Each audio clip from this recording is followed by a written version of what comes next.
Students, welcome back to the lecture atomic structure, second lecture. So the major breakthrough come when the first indication that atoms consist of subatomic particle means subatomic particles means the charged particles put forward by the studies of static electricity. Okay, and the condition under which the electricity is conducted by different substance means around 1833.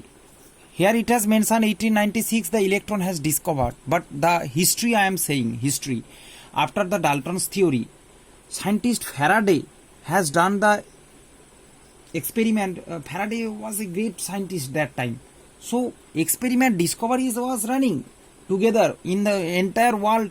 The modern science is just improving that time also, and one by one new experiment is coming forward. So that time Faraday also first give the idea about charged particles, means about the Faraday proved the static electricity. So that charged particles later, later J.J. Thomson has do the experiment on that charged particles, that what is the characteristics of charged particles by using this discharge tube experiment. Lots of scientists used to do the discharge tube experiment. It was very much popular that time. Okay, every scientist used to do the discharge tube experiment. Okay, so just J.J. Thomson studies the characteristics of cathode rays, means the characteristics of charged particles, and somehow accidentally he has discovered a cathode rays. Okay, so discovery of electron comes through the discovery of cathode rays. So J.J. Thomson discovered the cathode rays, and later another scientist give the name, who is G.J. Stoney. He has given the name of electron. So actually the date is manual. Okay, it can be changed somewhere, and so lots of scientists together used to do the experiment that time, but the actual credit goes to the J.J. Thomson. So what was the experiment? Let's discuss. So students, according to your book I am reading, William Crook, a British scientist, noted that gases are ordinarily poor conductor of electricity. Generally here the inside the discharge tube gas is present. So according to the William Crook, that the gases are generally low conductor or poor conductor of electricity. However, when high voltage, here you can see high voltage, when high voltage applied, here the already gas is present in this tube. When high voltage is applied, then at very low pressure you can see 0.001 mm, means 10 to the power minus 3 millimeter, means pressure when the high voltage applied at very low pressure, then the gas present inside it. Okay, and very low quantity gas will be there. Okay, so that as the vacuum pump is here, you can extract the gas from here also, no problem. So at very low pressure and high voltage when you apply, then the gases will show a good conductivity of electricity, and it will flow from cathode to anode. See students, cathode is positive, cathode is negative, and anode is positive electrode. There is two electrode. So let's explain this. So that is the cathode rays. When high voltage applied at low pressure, a ray will produce, which will just spread, flow from cathode. Here you can see it is cathode to anode. This is the rays that is called cathode rays. And first William Crook noticed that. Later J.J. Thomson studied the characteristics and the constituent of cathode rays. That's why the credit goes to the J.J. Thomson. Okay, in discoveries, lots of discoveries was there in the history. If you learn, you will be surprised that sometimes some other scientist has done the experiment, and some other scientist only give the conclusion and take the credit. Okay, so this happens. Okay, no problem.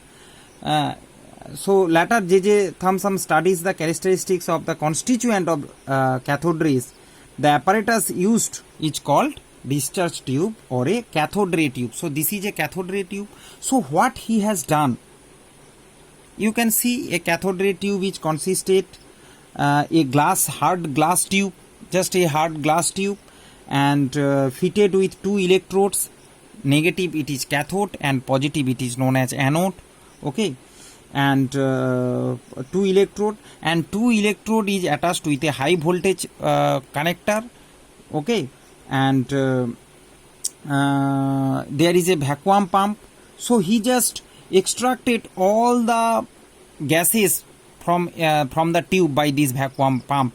So what the J.J. Thomson has done in his experiment, he just extracted all the gases from this chamber, from this tube, discharge tube, and then he just applied high voltage. So what he has seen, see students, cathode rays are invisible. It has not seen in naked eye. So what he has done, he has applied a green yellow glow, means fluorescence material. Both side he has given. Both side, because it is the invisible ray. So which direction it will flow, he can't understand. But he has seen, both side he has applied fluorescence material. He has seen that behind the anode, it is anode. Anode plus means not here, it is this is anode. And this is cathode. I have written here, no problem. But this is the cathode, this is anode. So behind the anode, and this anode is perforated, small hole inside it. Okay students, small hole. Otherwise how the ray will pass? Okay, so how the ray will generated, I just explain. No problem. So after extracting all the gas from this tube and low down the pressure to 10 to the power minus 3, means extremely low pressure, and after applying high voltage, so these are the conditions, he has seen a greenish yellow fluorescence behind the anode. What is the fluorescence? Fluorescence material, you know that when charged particle deflected on fluorescent material, it will glow up. Okay, means when you will just charge it, when the light will fall or the ray will fall on the fluorescent material, it will glow. That is the characteristics of fluorescent material. So fluorescent material has put it both side, and he has seen here a greenish yellow glow happens when he has applied the high voltage. So then he just discovered that there is some ray, invisible rays, or the something has created which make it glow when he has applied the voltage. So then he just, what the properties, what the characteristics he has written, he just named that as cathode rays. So what the characteristics of cathode rays, J.J. Thomson has told that they are negatively charged. So how negatively, I have written like this. So how this he has told negatively is charged? See students,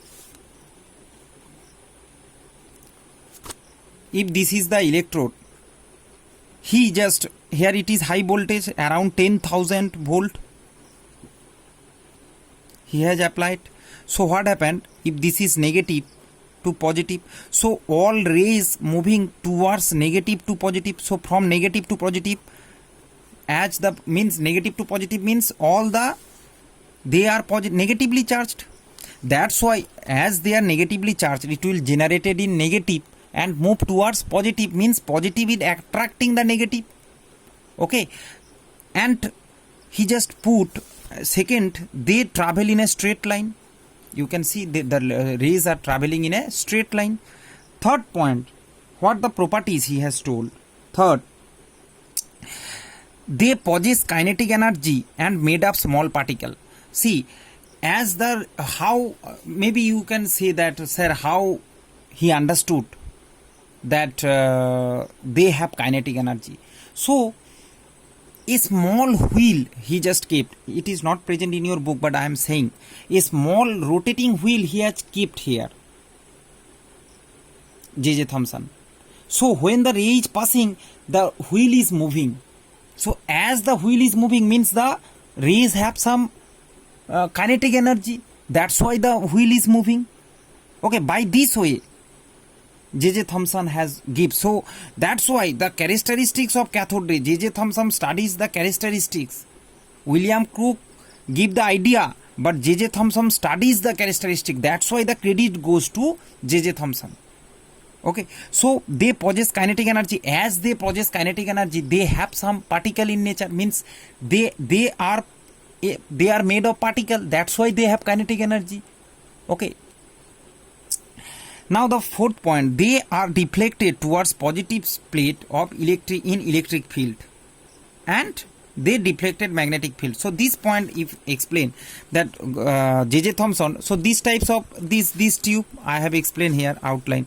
So J.J. Thomson give a big electric field both side, here and here also. Here positive and here negative. Both side he has kept two long electric plate. So he has seen that all the rays move towards the positive, just like this, bent towards the positive. In your book also there is the picture I am showing you. You can see all is towards the positively charged plate. You can see here it is positively charged plate, it is negatively charged. So all has done by the J.J. Thomson. He just put it to understand the characteristics of this ray, and he has seen all ray bend towards the positively charged plate. Okay, hence he conclude that they possess they are deflected towards the positive plate of electric field, same as magnetic field also. They produce X-ray. Means when this ray fall on any atom, suppose any heavy atom like tungsten or any other, another invisible ray will produce, that is called X-ray. So these ray have the capacity to produce X-ray. Students, some points I have written here, some present in your book. No problem, you will pause the video, you can write it. Okay, no problem. And they cause ionization of gas. How they cause ionization, students? If you see, if you keep the gas in between in their way, suppose this is negative plate and this is positive, so the ray is moving. If there is gas particle, so when they will attack on the gas particle, what happens? The electron will move out. Electron will move out, so they become positive, and the gas molecule become positive and the electron will move. These are this cathode rays, so is called electron later. Okay, so these the electron means how they will produce the electron when it will move from positive from the negative plate, it will produce, and when it will move the gas molecule, from the gas molecules it will attack on the gas molecule, and the electron will deflect it from the gas molecule, and gas molecule become positively charged. So the ionization happens. Ionization means either positive or negatively. When a charged particle will create, then the ionization happens. So these rays have the capability to ionize the gas. Okay, so that's why they cause ionization. So these are the main characteristics of the cathode rays. Okay, so after that J.J. Thomson conclude that cathode rays consist of negatively charged particle, now called electrons, and electron name given by the Johnson Stoney give the name. So other all the things has given by the J.J. Thomson, that it is a subatomic particle, negatively charged subatomic particle is present in a atom. That is given, that is the main first subatomic particle. Idea of first subatomic particle has given by the J.J. Thomson by discovering, just recognizing the properties of cathode rays. Okay, so after the cathode ray experiment, further he has done the experiments, and he has seen that on changing the gas of the electrode material, he just changed the material of electrode. Suppose it was made of lead, he changed it to the tungsten or any other electrode, platinum. Okay, and he changed the gas also inside the tube, inside this discharge tube. I told you, student, it is called discharge tube or cathode ray tube. Okay, so on changing gas or electrode material, the properties of cathode rays remain same. Means on changing the gas means it is independent on the nature of gas and the electrode. This ray will produce whatever the electrode you will take and whatever the gas you will take inside the discharge tube. Okay, the cathode ray will produce. It is that's why the particle of cathode rays are fundamental, and that's why it is known as electron. E minus means electron. So it are the fundamental particles, means it is constant everywhere. To explain such thing, he just explained just some Thomson measure charge by mass ratio of cathode rays. Thomson measured the charge and mass of cathode rays, and the value is around. There is some how J.J. Thomson will just calculate, that is in senior class you will learn, and the value is around 1.75. So charge of electron is here E, charge means E, and mass is m, charge of electron by mass of electron. Okay, 1.75 into 10 to the power 11 coulomb per kg. The value has come. This is the value of charge to mass ratio of cathode rays. And when the gas changed, electrode change, every time this charge and mass ratio is constant. This. Okay, so E by m of cathode rays remains same whatever the nature of gas or electrode, whatever the electrode you will change, or so that's why it is called fundamental particle. Okay, so after the Mulliken, scientist Mulliken, on through his oil drop experiment, it is not present in your book, but I am saying that Mulliken, another scientist, by the oil drop experiment calculate the charge of electron, which is 1.6 into 10 to the power minus 19 coulomb. Okay, so after discovering the charge, we get the mass of electron. How? See, charge of electron to Mulliken has provided. So charge by mass is equal to dash. Charge we have got, and the value here E by m, so we can get the mass of electron. So from this equation E is this is the value of E is equal to, so E we get, and here it is present, so mass is equal to mass of electron has 9.1 into 10 to the power minus 31 kg. Okay, so charge mass of electron we have got, and after the Mulliken's oil drop experiment. So this is the everything related to the electron and the first subatomic particle discovered by the scientist J.J. Thomson.